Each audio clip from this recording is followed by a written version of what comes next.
Morning. Good morning sir. এতিয়া এইবিলাক আজি আমাৰ কি হ'ব,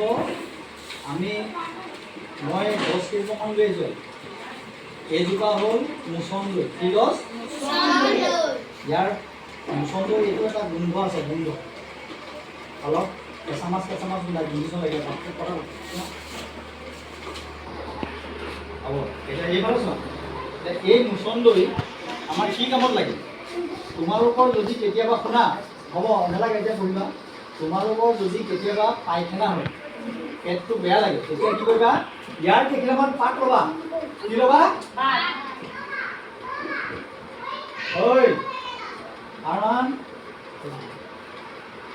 ইয়াৰ কেইখিলামান পাত ল'বা সৰহকৈ, 30-40 কিলো পাত লৈ পেলাই ধুনীয়াকৈ ধুই গৰম পানী অকণমান দি তাতে মাটিটোত এই পাতবিলাক দি পেলাই সিজাই দিবা।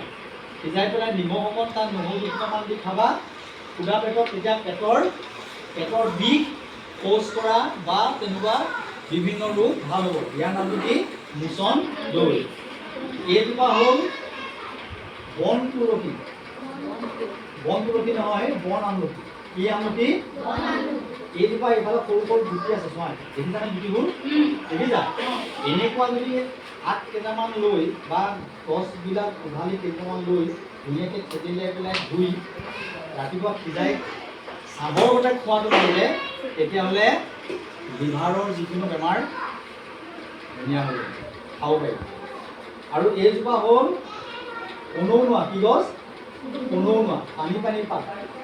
ইয়াৰ আগবিলাক তোমালোকে যদি সুদা পেটত ধুনীয়াকৈ ৰস হিচাপে উলিয়াই পেলাই খোৱা, তেতিয়াহ'লে তোমালোকৰ পেচাবৰ জ্বলা পোৰা বা পেচাব নোহোৱা যিকোনো বেমাৰ ধুনীয়া হ'ব। গম পালা নাই?